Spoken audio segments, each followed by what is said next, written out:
እኔ ግን በራሴ ይሄ ሰውዬ ከዚህም በላይ መቅጣት አለበት። በስመ አብ ምን አይነት ጭካኔ ነው? በማርያም ወይም ለኔ የምታስቡ ከሆነ ማለት ነው ትንሽዬ ፍንጭ ስጡኝ። የእውነቱ ማለት ይሄ ቤተሰብ ኦልሬዲ ተበትኗል ማለት ይቻላል። በቃ ጋይስ ዛሬ ቁርጣችንን የምናውቅበት ቀን ነው። የማነህ ያሎ ተኮራ ለጅንኑ ይስጥልኝ ጋይስ እንደምን አመሻችሁ። እኔ እግዚአብሔር ይመስገን ደህና ነኝ። እንግዲህ እንደተለመደው አዳዲስና ወቅታዊ መነጋገሪያ ጉዳዮችን ይዤላችሁ መጥቻለሁ። አብራችሁ እስከ መጨረሻ እንድትቆዩ በትህትና ጠይቃችኋለሁ ማለት ነው። አዲስ ከሆናችሁ ሰብስክራይብ እንዲሁም ላይክ አድርጉ። ሀሳብ ካላችሁ ኮሜንት ላይ መጻፍ ትችላላችሁ ማለት ነው። ወደ ቀዳሚ ቪዲዮ ላሸጋግራችሁ። እኔ በህይወት ዘመኔ የሊስትሮ ባለሙያ ሆኜ አልፌያለሁ። ወይም ደግሞ ጫማ ማሳመር ላይ ተሰማርቼ እሱን ነገር የነኩ ግን መጨረሻቸው ፓርኪንግም ሰርቻለሁኝ። 2000 ስንተኛ ክፍል እያለሁ 8ኛ ክፍል ሃይ ስኩል ላይ ሆኜ ሊስትሮ ነው የሰራሁት። ማስቲካ ማዞር ያለው ኢንተርሜዞ ካፌ አካባቢ ማስቲካ በነ ባናና ያኔ ስንት ነው 65 ሳንቲም ምናምን ከዛን ሰርተናል።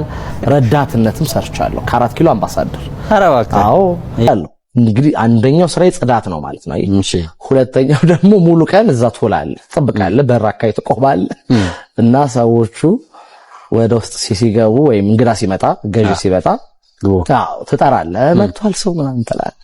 ይሄ ደግሞ ምን ይባላል? ተላላኪነት። ስለዚህ እንግዲህ ኢማጂን ጽዳትና ተላላኪነት በ200 ብር ደስ ይላል። አይ እኮ አላሳለፍኩኝ፣ በጣም ደስ ይለኛል። እኔ በእውነት እወዳለሁ ስራ ማለት ነው። በጣም አሪፍ ነገር ነው። ጋይስ ጋዜጠኛ ሶፎንያስ እንግዲህ ካሁን ቀደም ያደረገው ቃለ መጠይቅ ነው። ይሄንን ነገር እንግዲህ ብዙ ታሪኮችን ያሳለፈ በህይወቱ እንግዲህ ብዙ ፈተናዎች እንደደረሱበት የሚያሳይ ነው። ይሄንን ቪዲዮ እንግዲህ አሁን ላይ ያለበት ቪዲዮ ላሳያችሁና ተመልሼ እመጣለሁ። ሀሳብ እንሰጥበታለን ማለት ነው። እሺ ባሙሌ በጎ አድራጎት ድርጅት አምባሳደር አድርጋችሁ ሾማችሁ በድያችኋለሁ። ፋናንዬ ይቅር በይኝ እናቴ፣ ፈቲ አዋይ፣ ሮማን፣ ኡስታዝ አቡበከር አህመድ፣ በድሩዜ፣ ኡስታዝ ሙሉ ቱርኪ አንገታችሁን አስደፍጫችኋለሁ። ይቅር በሉ። አይዞ በል። ወንድማችን ጋዜጠኛ ሶፎንያስ ያለበት ሁኔታ ይሄንን ይመስላል። እጅግ በጣም ልብ ሰባሪ የሆነ ቪዲዮ ነው። ይህን ጉዳይ እንግዲህ ተነስቶ ብዙ ሰዎች እያወሩበት ነው ያሉት ማለት ነው። እስኪ አንዳንድ ቪዲዮ ላሳያችሁና በኋላ ደግሞ ተመልሰን እንመጣለን። እንግዲህ በምስሉ ላይ የምትመለከቱት ሰው ሶፎንያስ ነው። ሶፎንያስ ማለት ከዚህ በፊት የተፈጠረውን ሁላችሁም ታውቃላችሁ። የኢትዮጵያ ሕዝብ ላይ ምን ያህል በደል እንዳደረሰ፣ ትውልዱን ምን ያህል ለመበከል ምን ያህል እንደጣረ፣ በጣም አጸያፊ ነገር እንደሆነ ቆሻሻ ስራ እየሰራ የነበረ ሰው ነው። አሁን ላይ ደግሞ ተመልሶ እንግዲህ ራሴን ቀጥቻለሁ፣ በገዳሞች ውስጥ ብዙ ነገሮችን አሳልፌያለሁ፣ ራሴ ላይ ብዙ ነገር ሰርቻለሁ እና የኢትዮጵያ ሕዝብ ይቅር በለኝ እያለ ነው። የእናንተ ሀሳብ ምን እንደሆነ አላውቅም። እኔ የራሴን ሀሳብ እገልጻለሁ። የኔ ሀሳብ ምንድን ነው? ይቅር ማለት ያው ግድ ነው። ለፈጣሪ ይቅር ማለት በልባችን ይቅር እንለዋለን። ነገር ግን መቀጣት አለበት። ያጠፋ ሰው መቀጣት አለበት። ይሄ በቂ ነው ብዬ አላስብም። በምስሉ ላይ እንደምትመለከቱት እንደዚህ ስለከሳ ምናምን ይሄ በቂ ነው ብዬ አላስብም። ለምን ነገ ትውልዱ ወይ ደግሞ አንድ ሰው እንደዚህ ነገር ሲያስብ ኦኬ የሆነች ነገር እንደዚህ አድርጌ የሆነ ነገር እንኳን ቢታወቅብኝ የሆነ ነገር እንኳን ቢደርስብኝ ህዝቡን እንደዚህ አድርጌ መሸወድ ችሎታው ይኖረኛል ወይ ደግሞ መብቱ ይኖረኛል ብሎ ያስባል ብዬ ነው በራሴ የማስበው ማለት።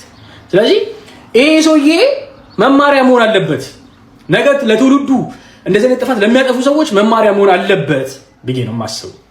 ስለዚህ እናንተን ሀሳብ አላውቅም። እኔ ግን በራሴ ይሄ ሰውዬ ከዚህም በላይ መቀጣት አለበት፣ በጣም መቀጣት አለበት ብዬ ነው የማስበው። ለነገ ሰው ወይ ደግሞ ለሚመጣው እንደዚህ ነገር ለሚያስብ ሰው በአግባቡ ትምህርት ሊሆን ይገባል። ተረዳችሁኛ? በልባችን ይቅርታ እንለዋለን። ምንም አይነት ቂም ሊኖር አይገባም። ግን ይሄ በመንግስቱም ደረጃ ሊሆን ይችላል፣ በምንም ደረጃ ትክክለኛ ቅጣት ይገባል ብዬ ነው የማስበው። የእናንተን ሀሳብ አላውቅም። ስለዚህ ሁላችሁም ሀሳባችሁን ግለጹ። በስመ አብ ምን አይነት ጭካኔ ነው ጋይስ? ኧረ በስመ አብ እባካችሁ። እዚህ ላይ ማለት ነው ብዙ ቪው ነበረው። እንዴት አድርገው ነው እነዛ ሰዎች ላይክ ሊያደርጉት የቻሉት ይሄንን ቪዲዮ? ጋይስ እባካችሁ ይሄንን ቪዲዮ ትልቁ ጉዳይ እዚህ ላይ ነው ያለው። ይህ ወንድማችን ተሳስቷል፣ ልክ ነው። ግን አሁን ይሄ ወንድማችን ይሄንን ንግግር ተገቢ ነው ብላችሁ ታስባላችሁ? እንደው የሰው በደል ከዚህ በላይ አይደለም ወይ? ይሄ የተጎዳበት ጉዳት አይበቃውም? ከዚህ ተጨማሪ ሐዘን፣ ከዚህ በላይ መጥፎ ነገር እንመኛለን? ከዚህ በላይ ምን አለ ጋይስ? ከዚህ በላይ ቅጣት፣ ደግሞ ከዚህ በላይ ንስሐ መግባት።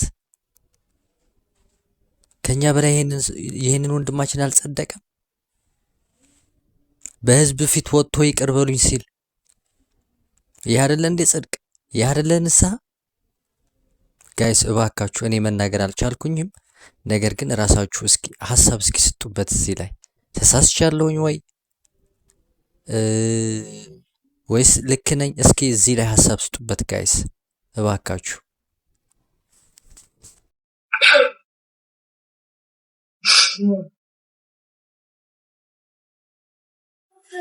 ጭካኔ የጭካኔ ጥጎች። እኛ ኢትዮጵያውያኖች እኮ የዋነን ደግነን አይደለን? በጣም ክፉዎች ነን፣ ግቡ ነን፣ ጨካኝ ነን።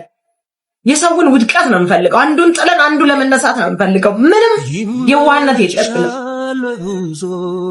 እንደ ሀበሻ ደግሞ ተንኮለኛና መሰሪያች ሀገር ውስጥ አልፋችሁ እስከ ውጭ ሀገር ዱባይ ቀራችሁ አሜሪካ ቀራችሁ እየተባላችሁ በሶሻል ሚዲያ ላይ እያየን ነው። ከኛ የበለጠ ተንኮለኛና ጨካኝ አለ እንዴ? በቃ ልጅ ታመመ አይደል? ይድናል። በቃ እግዚአብሔር ይድረስለት። ለምን አትዘባበቱ?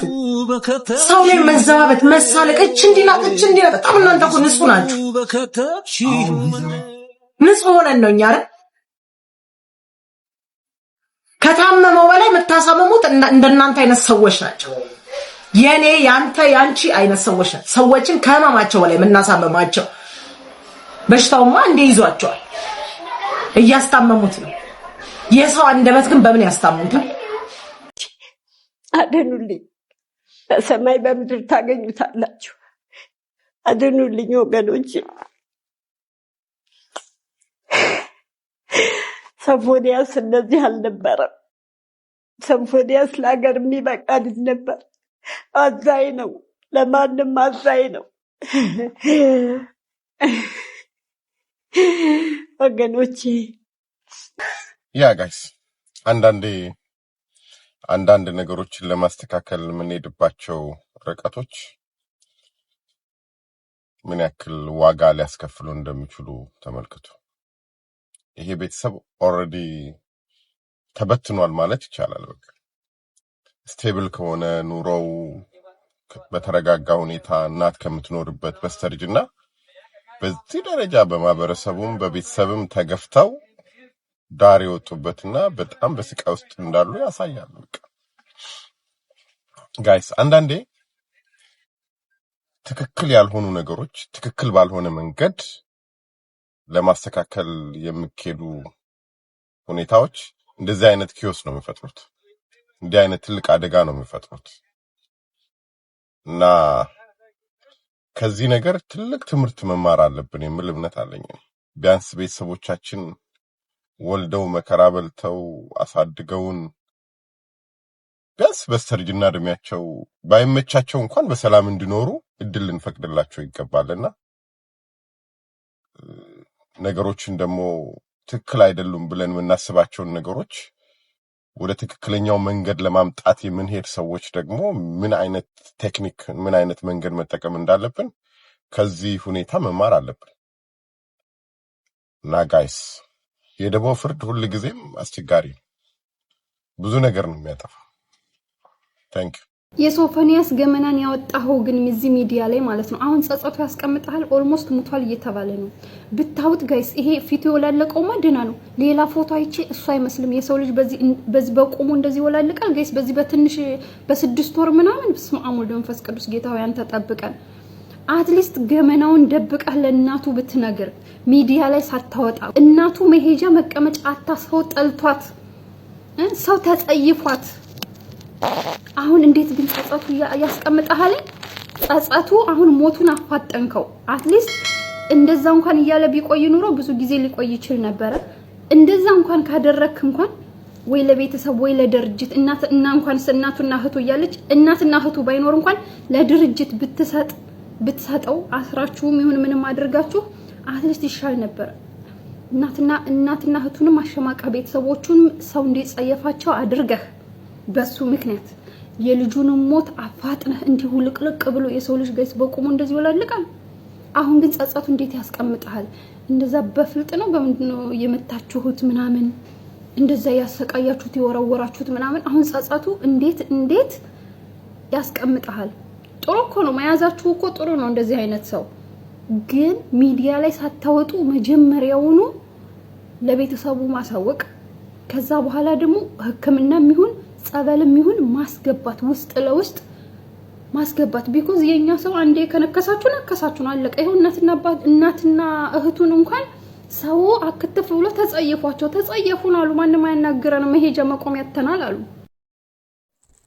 በእርግጠኝነት ጋይስ እርግጠኛ ሆኜ መናገር የምችለው ነገር ቢኖር ሱራፌል ለሱ ያጋለጠው ሰው በእርግጠኝነት ነው የምላችሁ ለመወደድና ለራሱ ለቢዝነስ ነው እንጂ ፈልጎት እንደማይሆን እርግጠኛ ነኝ። እኔ በእርግጠኝነት ሆኜ ልናገራችሁ እችላለሁ ይሄንን ነገር ማለት ነው። ይሄንን ሰው ቀና ትክክለኛ ሰው ቢሆን ኖሮ ይሄንን ነገር ህዝብ ፊት አያወጣውም ነበር። ምናልባት እንኳን በህግ ሊያስይዘው ይችል ነበር። መጥፎ ነገር ሊያደርግ ይችላል ብሎ ህግ ላይ ሊያደርሰው የሚችል ጉዳይ ነበር፣ ወይ ደግሞ በውስጥ ሊጨርሰው የሚችል ጉዳይ ነበር። የማይተዋወቁ ሰዎች እንዴት አድርጎ ነው ይሄንን ገመና ሊያወጣበት የሚችለው? ምንም ሳያቅ ስለሱ ምንም ሙከራ ሳያደርግ ምንም እንደ ወንድም እንደ ሰው አይቶ ሐሳብ ሳይሰጠው ተሳስተሃል ወንድሜ መታረም አለበት ልክ አይደለም ጸበል ታጠብ መድኃኒት ተጠቀም ብሎ መናገር ሲችል ነገር ግን በአጭር ጊዜ የሚያውቀው ሰው ምንም ነገር ሳያደርግ ወደ ደቦ ፍርድ ማምጣቱ እኔ ይሄንን እጅግ በጣም ክፋትና ቢዝነስ ለመስራት ራሱን ዝናውን ከፍ ለማድረግ ያደረገው ጉዳይ ነው ብዬ ነው ማምነው እኔ ጋይስ።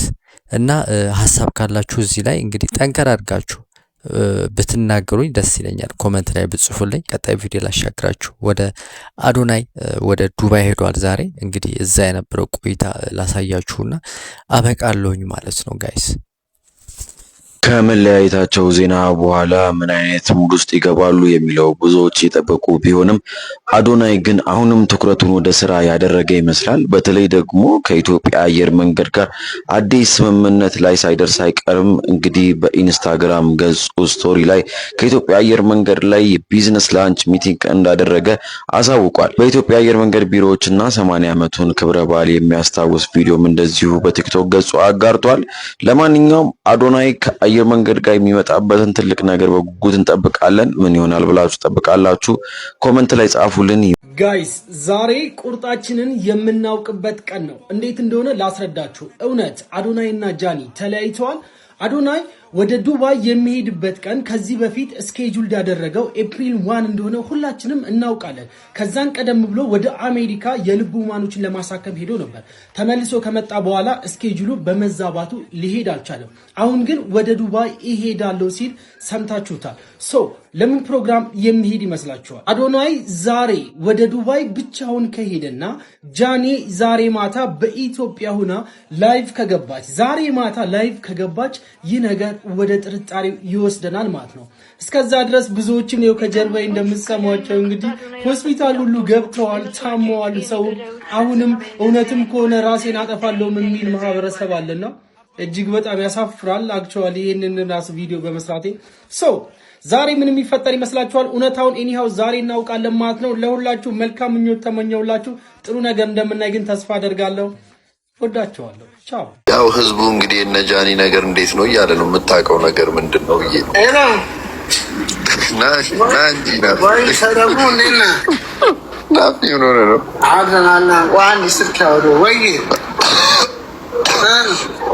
ችግር የለም። የኢትዮጵያ ህዝብን ያለውላችሁ እጠይቀዋለሁ። አልፋሰው ይመልስልናል። አሁን ቤት ስገቡ ኮሜንት ላይ የምሬን ነው የምላችሁ የሆነ ነገር ብትጠይቁ የማውቀው ነገር ካለ ወንድሞቼ እህቶቼ ብዬ ሼር አረጋ